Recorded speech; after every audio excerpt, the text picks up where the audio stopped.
You're with Cheryl Lee and Vince Contarino. This is Rider TV. Thank you for joining us this week. You had a great interview with one of our favourite drummers, Mark Meyer. You know, he is a dead set, out and out legend. And so humble. He's just such a wonderful person. He's revered by musicians. There isn't anything that he hasn't done that you can wish to aspire for. So, yeah, we've got a beauty with Mark. Let's go have a listen.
Hello music lovers, ladies and gentlemen, boys and girls, welcome to a Rider TV today. We've got a great interview. You know, words like legend and great get bandied around a lot these days, but today's artist is a fully bona fide, certified legend. He's humble, he's going to get embarrassed, but, you know, we have to call a spade a spade. We have got none other than Mr. Mark Meyer today. G'day, Mark. How are you? Mate, hey. Very good. See you. Thanks for having me so much. This man has been doing it for so long, way over 50 years. Yeah, but let's not talk numbers. Yeah, come on, we can talk numbers, man. We're still here. But Mark's been doing it at a level that very few of us will ever understand. You've worked with so many top Australian artists. You've recorded overseas. You've recorded songs that have been ARIA hits. How many top 40 tunes have you recorded? Can you? Is it over 30, 40, 50? I got no idea. I lost count of the recordings because there was hundreds of them. But yeah. We're going to find out as we talk. Yeah, so, there's quite a few top tens and whatever. There's probably about 8 or 9, or 8 number ones probably. Wow.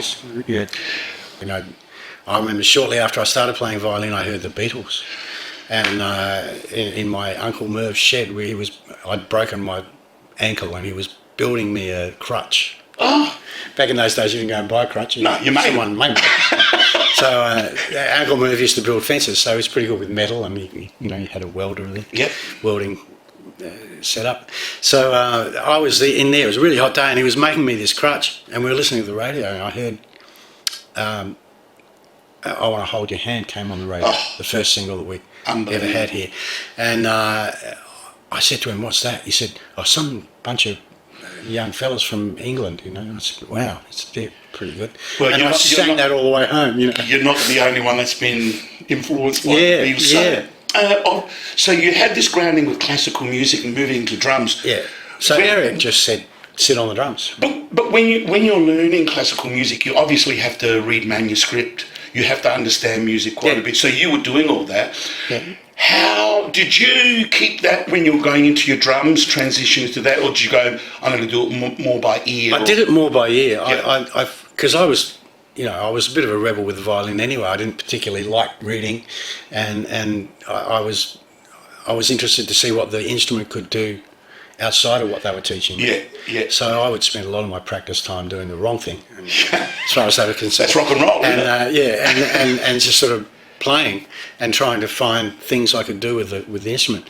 So I was used to using my ear by that time. So I tended to, matter of fact, a lot of the concerts I played, I wasn't reading at all. I'd remember them. I'd practice them so much that I kind of just remembered them. So, I was playing by ear. When you got your first kit and started playing, did you play at home? Yeah, So I did. I got it. What was that like for the family? Initially, I had ice cream tins, and rulers, and I was just smashing on them. I'd put records on, and I'd play along on these ice cream tins. We used to buy our ice cream in tins. Yeah. And I'd put tea towels over them so they weren't too sharp, and then I'd just kind of tap along. That was before I'd even sat on a drum kit. That was before I'd changed. Yeah. I was doing that when I was still playing violin. But then I went to Nord Tech. I got rezoned there. So they asked that a bunch of us got rezoned to that school. And then I turned up to a music lesson, and Eric Bryce said to me, Mark, go and sit on the kit, see how it feels. So I sat on the drum kit, and then he just said, try doing this and do that. And I seemed to sort of take to it fairly easily. I mean, I was playing a lot of sport, so drums involves a fair amount of independence, limb-wise. Yeah. So I didn't find it was that difficult, and I could basically keep a feel for him, and I managed to be able to sort of play along with the band, and then that just, from then on, he just kept getting me up during the music lessons. He said, "Oh, you play the drums, Mark," and I'm like, "Okay." So before I knew it, I was playing drums. I just kind of fell into it in that way. How old were you? So you would have been about 13? I'd have been about 12, 13. 12, 13, so you're in high school, yeah. And I remember we know each other. Very well. And we're mates. I hope I call you mate. You certainly do. You were at my birthday party last night. What a great party. That was a good party. Yeah, and there were so many good musicians. We were the slouches. But yeah, I was in awe.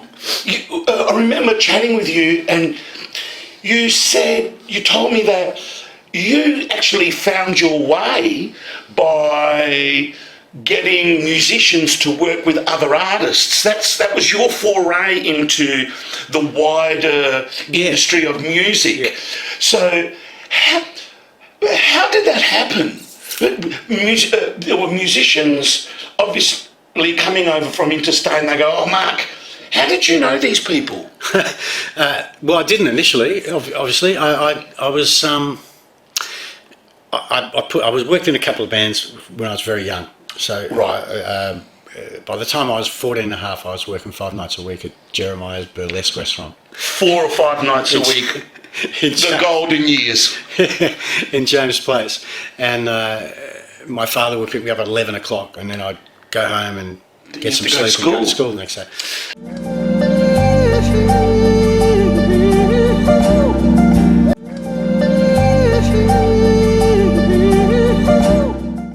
What was the act that got you out of Adelaide? Well, there wasn't an act that got me out of Adelaide. What actually happened was through those, I guess the last 6 years the last 6 years I was gigging around Adelaide, Joyce rang me and said, "Oh, look, Jeff St John's coming through. Right. And he needs a band. Yeah. Do you want to do it?" I said, "Yeah, sure." So I was working with the Southern Flyers. We did that. He had that hit at the time. "I'm a fool for you, baby." And teach me how to fly and all that stuff. Yes. So there was him, and then Jeff Duff. Same story. Jeff would come through with Dave Briggs, who ended up in LIB. Yeah. And Dave would be his MD, and I'd put the band together for that. And so they got to know you, mate. Yeah, and the same thing happened with Norman Gunston. Yeah. Norman had this amazing show that he used to do around the club. He was a musician, wasn't he? Great harp player. Yeah. Lovely guy. Yeah. And was great to work with. Just lots of fun. His charts were really hard. Right. So he was a bit of a Frank Zappa on the harp. Yeah. He used to do Liza with a Z. Do you remember Liza with a Z? Yes. And of course, like really, and I'm reading these charts going, "Oh my God, how do these guys do this?" Can imagine if you struggled with them, I can't see how anyone else could deal with them. Yeah. So, and Cheetah, because they were managed by the same people. Right, that was a girl duo. Was it Cheetah? No? Yeah, two lovely girls from Melbourne who Yeah. are great session singers and decided they're going to have their own career and put a few hits out, had a few hits, and we used to back them when they came through. Yeah, so you were getting a name with it, and so then you ended up being Then I ended up moving to Melbourne. to Melbourne. Yeah, Cos and I both said, look, we've got to get out of here. We've done everything we can. If we're going to get anywhere or do anything that's going to reach out to the rest of the world, because it was hard to do that from Adelaide at the time, pre-net, Yeah. So everyone in that situation where they felt like they wanted to have a go at being a professional player would move to Melbourne or move to Sydney. Yes. So I initially moved to Melbourne, and Cos and I just drove our cars over, stayed with Mark Williams because we'd worked with Mark. Mark had come through. And Mark sings with Dragon now. Yeah. He's a great singer on his own. Wonderful married I used to boy. see him at the Mansell Club at Just 3 o'clock in the morning playing with the Punch on guitar. With Marky Punch. Yeah, And Greg Tell. Yeah, and that would have been 78, 1978, 79. The same. I arrived there in 79, Yeah. so that's who was playing. Yeah, we've got to be careful, Mark, because we can talk for hours. Yeah. And we just have fun, and we're going to bore the hell out of them. We won't. So, you're over there in Melbourne with Cozzy. I just got a call. But was it... Because you, I think your first sort of... correct me if I'm wrong, you started working with Richard Clapton. Yeah. Was he the first kind of like, oh, this is a big time tour now? He was number 3. No. He was number 3. Because I got a call. Okay, right. So who was number 1? He was number 3. Number 1 was Stylus. It was Stylus. And we used to support them whenever they were coming here. All those bossa novas you were doing, Stylus, they Cool. came in handy. The with all soul that. music. Yeah. So I kind of... What a I got great a call band, from Mark. Sam. Yeah, Sam rang and said, Peter Lee's going bush. Do you want to join the band? Hey, there was another boy from Adelaide in Stylus. The guitar player, what? Oh, Ronnie Pierce. Ronnie Pierce. Ronnie and I shared a house when I was Yeah, there you go. Yeah. Okay, so still a good mate. So you ended up with Stylus, and they were like, first time I saw them, I would have been a kid. Yeah. But I would have thought, like LRB, Australian music's finally become sophisticated. There was, to me, I mean, we'd always had good bands, but they were rough and ready, which was great. Loved it. Yeah. But bands like Stylus, Air Supply, and LRB had this kind of class about it. Slickness, yeah. It was slick. slickness about them, yeah. So you were working with a bunch of great guys there. Really professional players. Ronnie's one of my favourite guitar players of all time. He's spectacular. Sammy's an incredible piano player. I had... What's Sam's surname? Ash Henderson on bass. Yeah. Sam's... The keyboard player? Sam McNally. Sam McNally. Yeah. We used to call him the Flying Duck. So how long were you with Stylus? I was with Stylus for 2 years, the last 2 years of the band, and we recorded the last album. Yep. And 2 weeks after I signed, 2 or 3 weeks after I joined them, I had to audition for that too, even though I was a mate. Like we used to support them every time they came here, and I knew them very well. But I still had to go and do that. Let's have a playthrough. Yeah, and see under how it pressure. goes. Let's see what he's like under pressure. So I spent a couple of days working on the stuff, and then went and did an audition, got the gig. Was it extensive touring? Yeah, quite a lot of touring. Very short breaks. We were on the road. So you're playing all the time. Yeah. And then you moved on to someone obviously saw you and said, "Oh, I'll have this guy." Yeah, well, we 3 weeks after I joined them, I signed to Motown with them, which was freaked me out. Yeah, and we released with Motown. We had troubles in the States. They found Mark's talked about this before in private. The whole ordeal of working with a company in USA, Motown, which was one of the biggest companies. Fabulous. But it was a great experience. Excellent. And you learnt a lot. Yeah, but the band split up anyway. Yes. We won't talk about any troubles there. And you had the usual money problems and lawyers and all. Just the classics. Yeah. Head cluster. Yeah. If you name it, it happened. Yeah. And Murphy's Law. Yeah. So that happens with so many bands. It happened again later on with Pictures, and you know, it happened with a lot of people I work with as well. Even when I was working as a paid player, you know, as a sort of gun for hire, so to speak. So I got the phone call from Marsha. I got a phone call. Actually, well, the phone call was from Peter Ricks, who's her manager, and he managed Johnny. Now he's an Adelaide boy too, isn't he? No, Peter's Sydney boy. Okay. Because there was a Riggs here. And it must be a different Riggs. That was Riggs. Peter Ricks. Oh, Ricks. Okay. Yeah, Peter Ricks manages Marsh. Still does. And great guy, great manager. Really seriously, still does. Fabulous. One of the best. That's 40, 50 years. Yeah, her whole career. Yeah. And he also managed Hush, which is how I met him initially. Yeah, I did a Hush tour with Andy Upton. You know, the around Australia in 80 days. The tour was called. Another big voice. That was a big tour. We did the last 2 months of it. Anyway, then I came back here and the other stuff happened. So did you record? You obviously recorded for Marsha. No, you didn't. No, because at the time Marsha wasn't allowed to record. She was in litigation with her record company, which was Robbie Porter and Wizard Records. And Robbie had paid to her any idea of her recording until such time as the legal stuff was. So the entire time you were with Marsha, she couldn't get out of that. Record. Right. So we were touring heaps, like you wouldn't believe. Yeah. Australia loved her. Yeah, 2 solid years of touring with her. Yeah. And you know, a bit of stuff with John as well. John English? Another great guy. Who was just wonderful to work with. Yeah, he had lots of depth, he loved his musical theatre. Yeah. He was full of beans. Incredible entertainer. Yeah. Great band leader. I remember the first gig I did with John, Greg had gotten really sick all of a sudden, his drummer. He was a good mate of mine because we'd done the tour together with John and Marsha. Yeah. 2 drummers up on stage, 2 bands up on stage. Yeah. That was wonderful. And Greg and I became real good mates. And Greg got really crook. John rang me and he said, I got a gig at Shell Harbour tomorrow night. It's 24 hours before. Do you reckon you can do it? And I knew what John's show was like because I'd seen them every night. Because he choreographed stuff too with his band. Yeah, so it was this and that and that, and I'd just be between the chart, and so I had 24 hours to learn the show. and John, I turned up rehearsal, and John was nervous. You know, I could see that John was, you know, obviously very nervous. And so was I. And he said, look, let's just keep an eye on each other. I said, yeah, okay, we'll do that. Cool bananas. And it went well, but I hadn't slept. No. From the time that he rang me, he'd gotten this stuff to me. He had sent around in that taxi.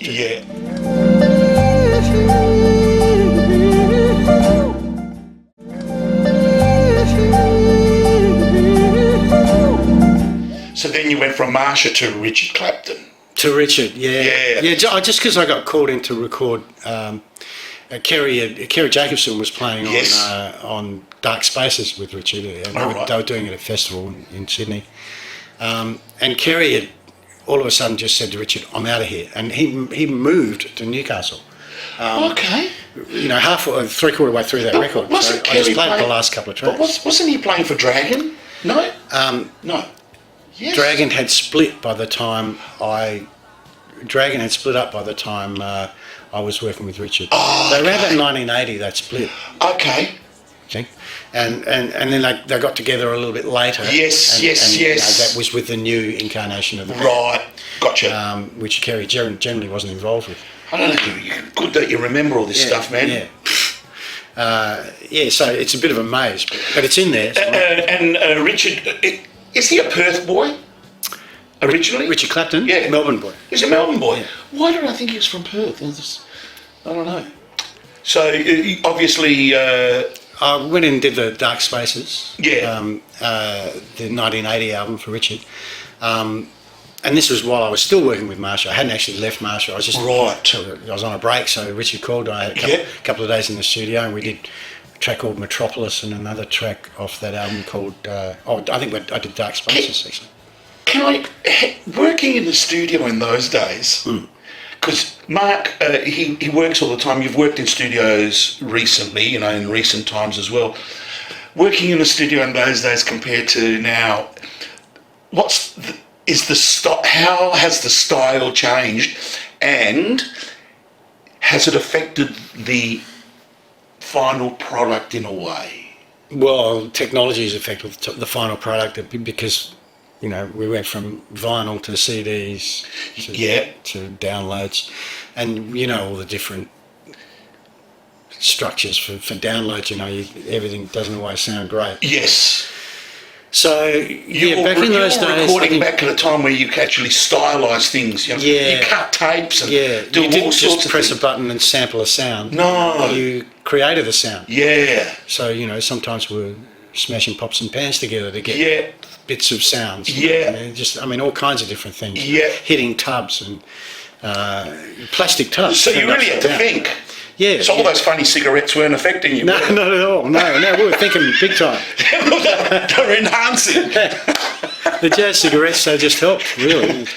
Wow. So did working in studios change your playing live? Yeah, because I got to the stage where, especially when I was working with acts, and I wanted to service what they needed. So, I fell into that real early. I realised that when you work for an act, you shut up and do what you're told. That's easier said than done. It's the best way to do it, because you don't need 5 cooks in the kitchen. Yeah. You need, if someone's got a thing they want to do, it's their thing. Yeah. By all means, make a suggestion, but I avoided doing that too often. I wanted to just, and I figure if I shut up and listen, I'll learn. Yeah. And so I kept that mode constantly, till now. Yeah. I still shut up and listen. Oh, wow. As much as I can. Yeah. Because I learn a lot by doing that. So obviously your playing's improving all the time. It's changing. New challenges it's morphing. all the time. You're recording songs for artists while you're on a tour with somebody else, obviously, because you come off. So you must have been working so hard. Outrageous hours. The studio would be like, you get there at 9 a.m. Often you wouldn't leave there until 10 or 11 at night. Wow. So you'd be doing 12, 13 hours a day. Yeah. And loving it. So did you move from Melbourne to Sydney? I moved from Melbourne to Sydney as soon as Marsha. Marsha called out. Yeah. Okay. And then after Richard, who was the next band after that? I left Richard in '82 when Moving Pictures asked me to join them. Moving Pictures? What about me? But I left him on the proviso that I took the gig with Moving Pictures on the proviso that I could do the next tour with Richard. Oh, beautiful. Because I didn't want to leave Richard in the lurch. Oh, good. And we ended up doing it together because, strangely, Michael Chuck was really helpful, and all the people at Harbour Agency who were our booking, they were our booking people. Yeah. They were really helpful. They would help me go between Marsha tours and Richard tours because they were the ones who set the dates. Wow! So they actually put in. They helped out. Yeah, and that's great. Marsha and Richard had an input there, so it was really handy that I ended up working with both the acts for quite a while, and then eventually just Richard, and then at the end of we did the tour for the Great Escape album, which. That was a great record. We did that at Paradise with Richard, and the Great Escape album had Best Years of Our Lives on it, and a lot of great tunes. Yeah. Standing here in Oxford Street, and the ghosts are howling, the G's are dreaming.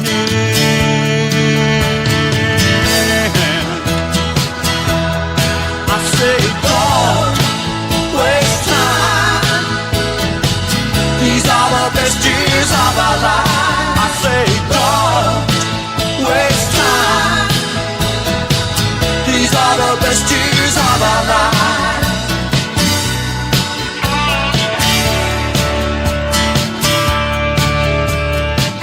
I wish I had been around when the Bondi icebergs rain. Sometimes I sit and think of it, and I dream of better days. Whatever happened to the days way back in the 1930s. All those endless parties. I'm still too young to understand how it was back then and the party.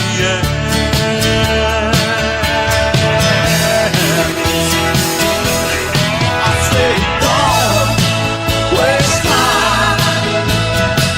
These are the best years of our life. I say, don't waste time. These are the best years of our life.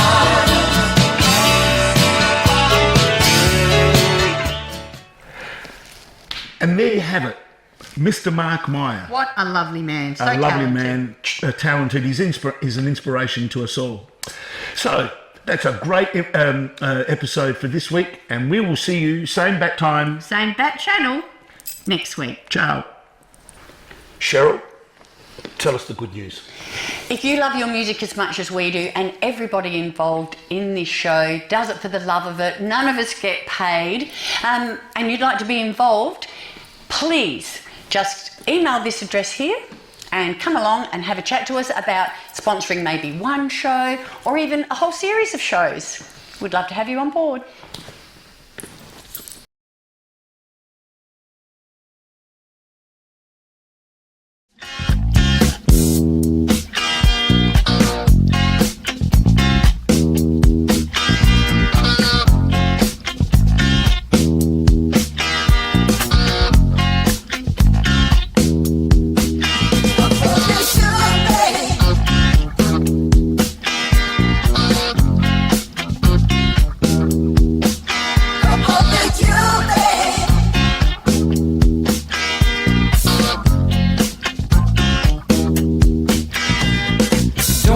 If you're up,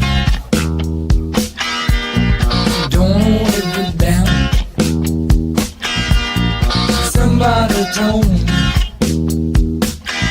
you're sleeping around. I gonna make you, baby. Yeah, so what's new, man? I'm off on a bender.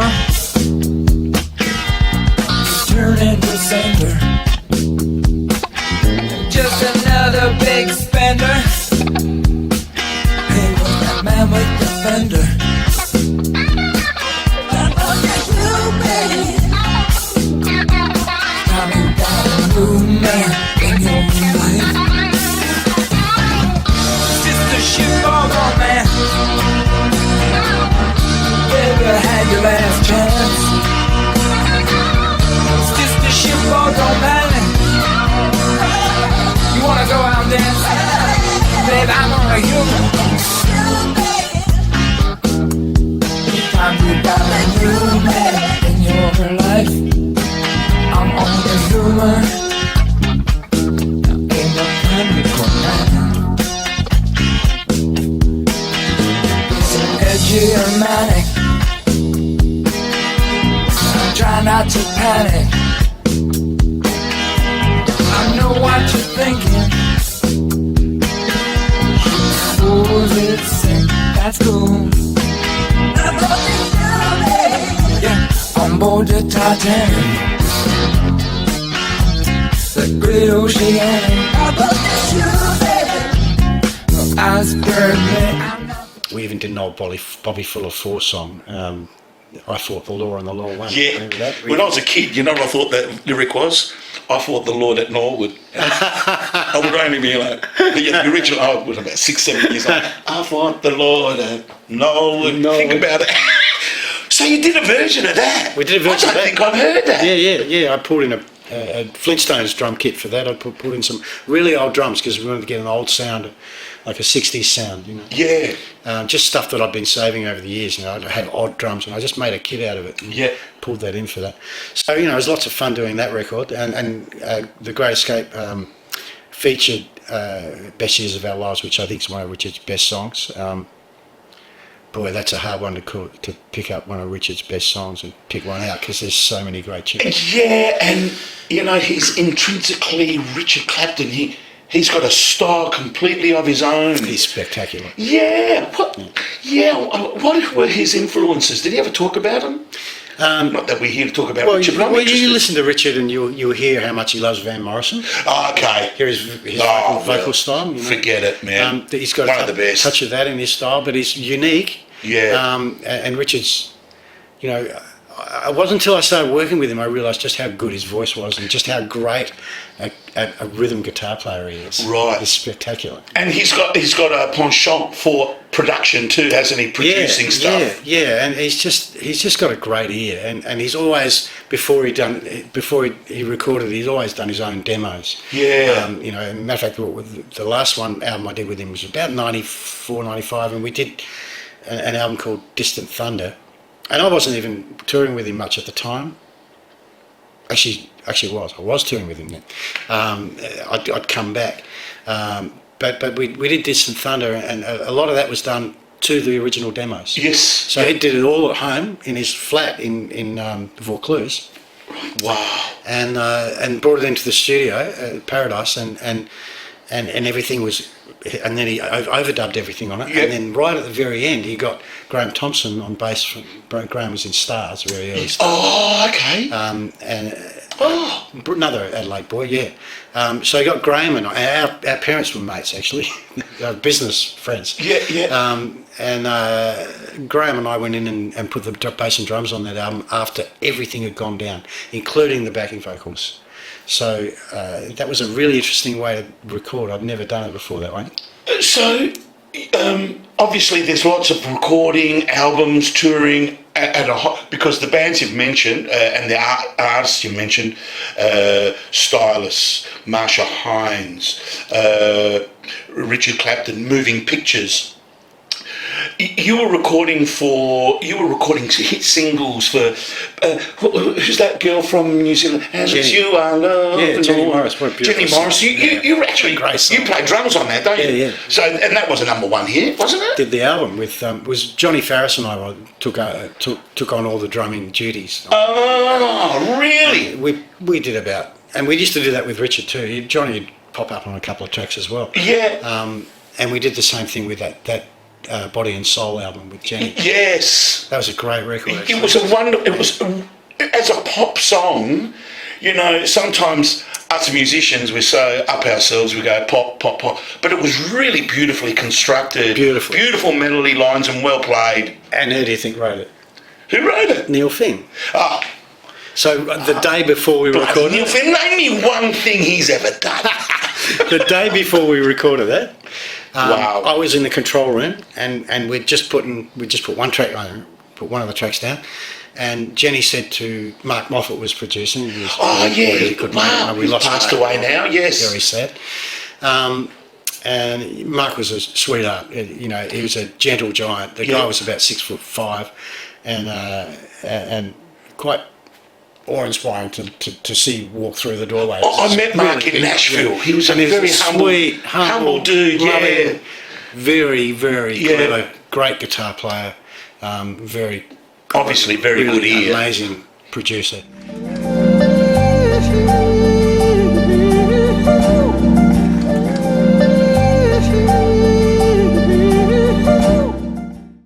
So I'd been helping him back at TCS 9 in Melbourne on my days off, putting units together to Tell help us the him story record. about the song there.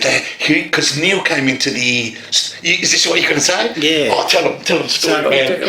Well, Jenny. Well, I was in the control room, and Jenny picked up the phone and said, "Mark, I need a new song." She said to Mark Moffat, she said, "I need another song for this record," and he said, "Why don't you call Neil?" And she said, "Okay." So she picked up the phone, and she called Neil, and Neil's wife had just brought home Liam. Liam was newborn. He was about this big. Okay, a few days old. He now plays drums with him, right? Liam. And so Liam was about this big, you know. And he walked into the studio, and she said to him, "This is the day before we recorded it."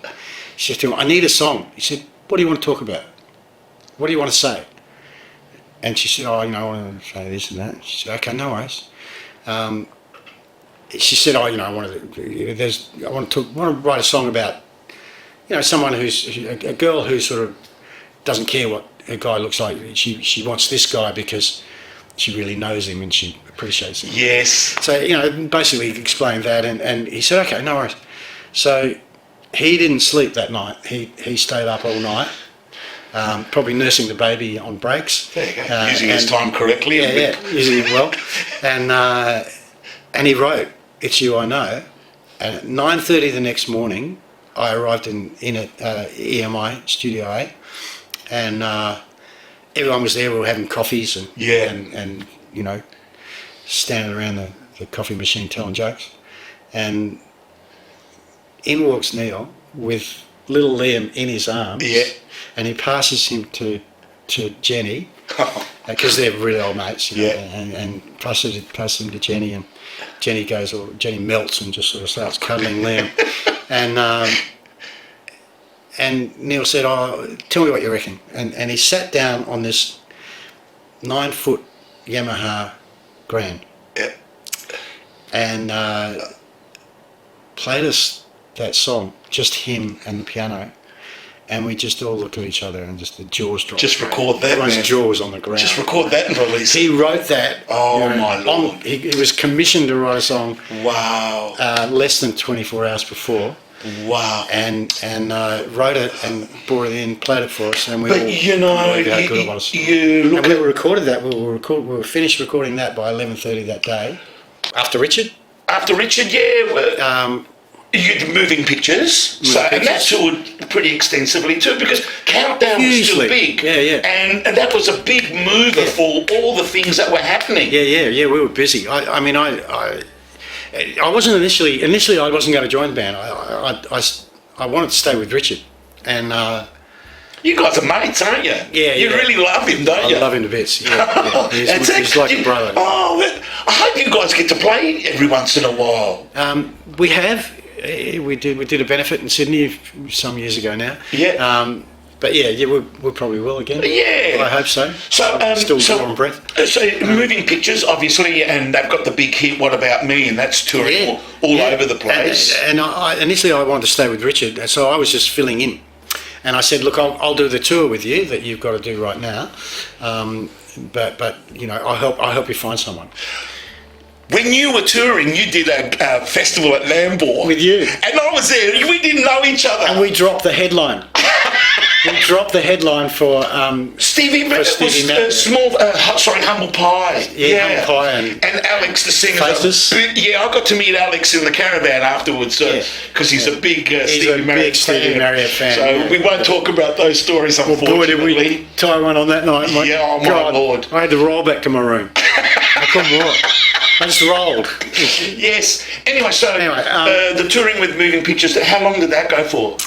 6 years of touring. I was with him. Far out. That's a lot longer than I thought. How many albums did you guys that record had legs. Oh, yes. So we were headlining around the country for the next 6 years. For Shannon Knoll afterwards as well. Legs for him. How many, did you guys record many albums? We recorded another album called Matinee. I didn't play on What About Me. I didn't play. Oh, okay. The whole that album was recorded, and What About Me was a #1 hit. It was about number 2, dropping down the charts when I joined them.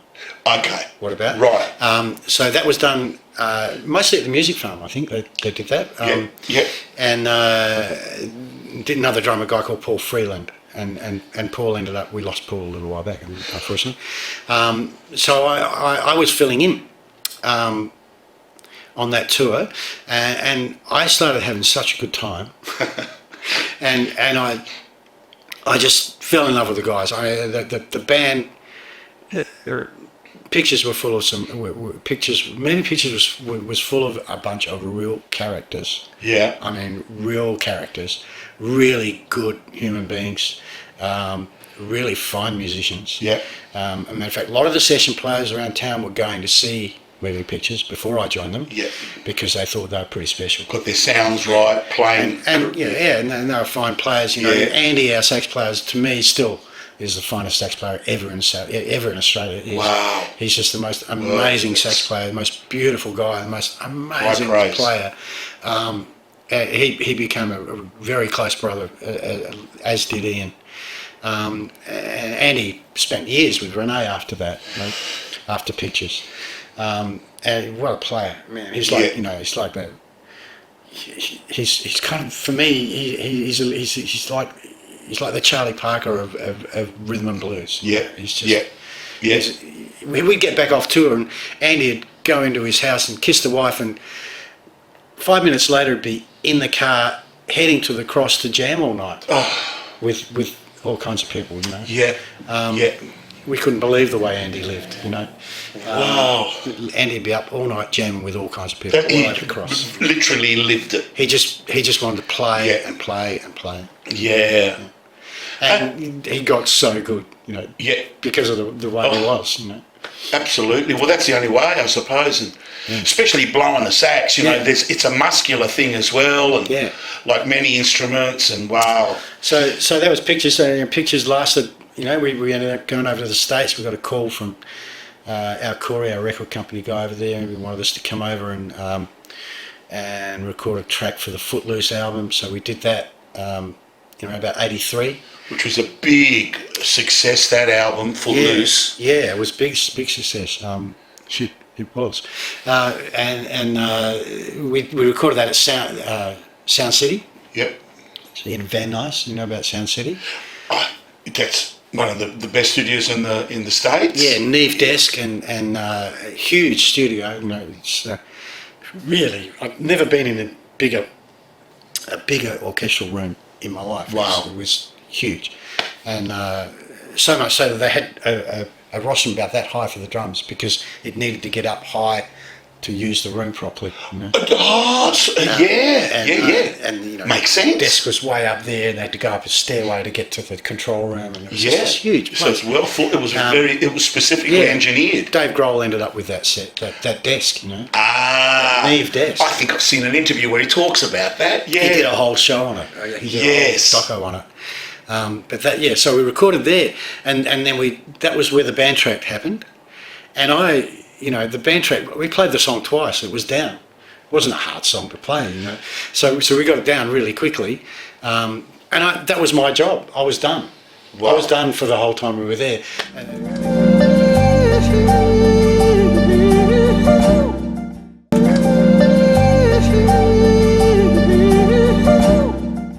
Where did you catch up with the guys from Chasing the Train? A lot of the viewers looking at this probably won't know who it is. Hopefully we can get a clip or something to show them. There's plenty on YouTube. What an amazing, great, Mark. You'll have to chase one up. Yeah. The first time I saw you guys was on Rock the Boat, and my jaw dropped. Yeah. So we're talking about all this stuff, but this is later, and this is 40 years ago. This is how many years? 40 years. 40 years ago. Yeah. It was actually... Chasing the Train. We're heading for 45. 40 years ago. 41, sorry. 40 years ago. I was living in Avalon. I lived in the Northern Beaches much of the time. Avalon's gorgeous. They say Paul Christie was up there. No, Paul was across the road. Yeah. He used to come around for drum lessons. Paul Christie was the manager and the founder of Party Boys. Yeah, and Paul's a good mate. He comes to our gigs sometimes. He's a good bass player. Yeah. Can play drums too. Yeah, he had lessons with me. So we can blame you. When him and Richard Harvey wanted to play drums, two drum kits. Yeah. On stage with the Party Boys. Yeah. He came around and had a couple of lessons. Oh, cool. Not that he needed much, but nice guy. I really like Chris. And with these boys, you've kept that relationship going, and unfortunately with the passing of Ian Lees was really tragic. I'm still trying to get over it. Because he's my best mate. I only met him a couple of times, and I fell in love with him. Yeah, beautiful guy. He's a love at first sight sort of guy. Yeah. As soon as you talk to him, had this warmth about him. Yeah. What a monster player. Monster guitar player. Monster bass player, yeah. We're running out of time, Mark, so look, we could go on and on, literally on and on. But you decided to come back to Adelaide, obviously. Best place in the world to live. Beautiful town. And of course, you've got to continue playing. So I know you teach, which thank God you're teaching kids, because, Eric Bryce was instrumental in your foundations. kids you're teaching are going to have that I'm same... going to give back. Exactly that same foundation. So you play around town with a lot of acts. I've snared you for a couple of gigs here and there, which is always fun. With Stephen Hawke and Craig Calhoun. But Fallen Saints is a band that's very much a little bit of your brainchild, is it? Is that correct? Yeah, I wanted to do. Every time I moved to a different town, like I always had that band. I always had a band that I put together to do something. Because you've got a woman in every port, haven't you? A band in every port. A band in every port, even better. Yeah, when you're freelance, you sort of don't always play exactly what you want to play. Yeah. So I always have a band that does stuff I'd like Nick to do. Panasakis, Carl Pink, Ronnie Cosmider, yourself, and Stefan even. How lucky am I? And Stefan Moonlights in there. And now our new unofficial member is who works with us whenever he's free is Paul White. Oh yeah! Oh my God! We just started working with Paul. He's done the last couple of gigs. He's fantastic. It's amazing. He's another Cos Russo, isn't he? Yeah, and you know Paul's. If only he was Italian, he'd be perfect. If only he was Italian. Paul, if only you were Italian, it'd be perfect. You're fine as you are, mate. I've been mates with Paul since I came back. I had the lucky, you know, I had enough. I was lucky enough to work with him very early when I first went back, because Damien introduced me to Paul and Nick. So I knew Nick and Paul and Damien. Panasakis is a treasure. I wish he'd never do this. He's just so shy. No. He won't do this. No. We can't get him. I'll try. He'll say no. He'll say no, I know. The sweetest guy on the planet. But one of the best players and one of the best players you ever heard. Yeah. Yeah, one of the most unique, probably the most unique guitar player I ever heard in Australia. There's two questions before you go. Yeah. Two questions I want to ask.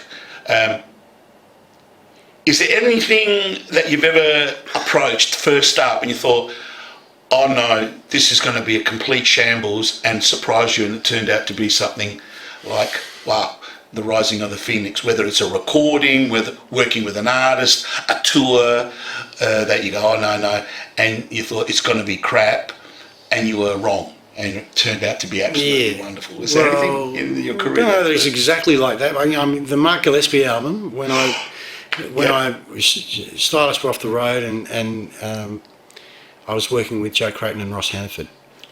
Look up Mark Gillespie on YouTube. Yeah, look up Mark and you'll know what he's saying. Anyway, Mark Gillespie from Australia. There's another one. Mark Gillespie from Melbourne. Yeah. Yeah. Australia's, you know, along with Richard Clapton, Australia's finest songwriter, in my mind. So you thought, oh, what am I doing? But it ended up being just an amazing... I didn't know much about Mark. I knew that he'd been on the Debutantes album with Paul Kelly, where they were introducing all the new acts. And I went up there. I was working with Joe and Ross, and Joe said to me, oh, you know, you want to come up to the music farm and do a record with this guy? And I said, yeah, sure. I didn't know what he was about. I didn't know anything much about him, really. And then I got there, and I still hadn't heard a thing. And I turned up to rehearsal in the studio for the album, and Mark started playing, and I just looked at Joe and I went, holy shit, what's going on? Your mum started going like that? I'm working with Ry Cooder, you know. Oh, wow. It's just amazing. Wow. You know, wonderful, great energy. Amazing. And that was captured on the sessions. And sessions, yeah. If ever you reach the point where you're like Elton John and you need something on the rider, what would it be? What is the one thing that you say, I'm the biggest star on earth, I want this on my rider? Gin sours. Gin sours. Gin sour. That's fair enough. You get Prohibition Shiraz gin. Yeah. And you get a cocktail shaker, and you put in two shots of the gin. Yeah. 1 shot of lemon juice. Three quarters of a shot of sugar syrup or water with sugar in it. And shake it up, and you get this beautiful red gin cocktail with a fizz on top. I'm going to go home and have one of those. Gin sour. Mark, you're an absolute legend. Thanks, man. In reality. Thank you so much. I hope you continue to play music on and on and on. Keep teaching the up and coming. We're very proud to have you as Adelaide boy, because you'll mate. always be an Adelaide I'll boy. always be an Adelaide and boy. you inspire so many, mate. We love you. Love you, mate, too. All right. Good on you. Mark Meyer, ladies and gentlemen. Kicks.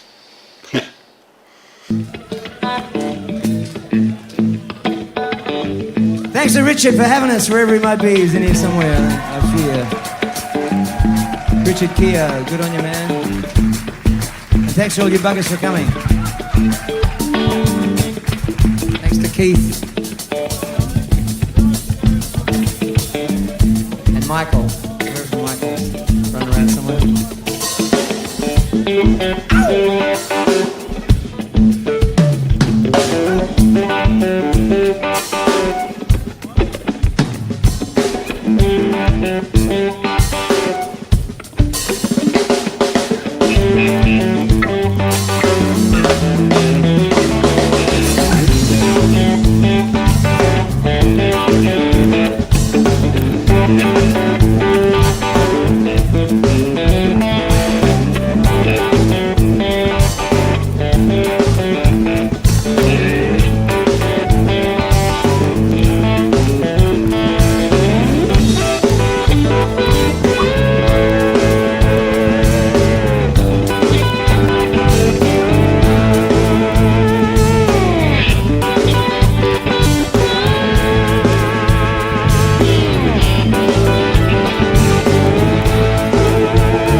And there you have it, Mr. Mark Meyer. What a lovely man. So A lovely talented. man, talented. He's an inspiration to us all. So that's a great episode for this week, and we will see you same bat time. Same bat channel next week. Ciao. Cheryl, tell us the good news. If you love your music as much as we do, and everybody involved in this show does it for the love of it, none of us get paid, and you'd like to be involved, please just email this address here and come along and have a chat to us about sponsoring maybe one show or even a whole series of shows. We'd love to have you on board.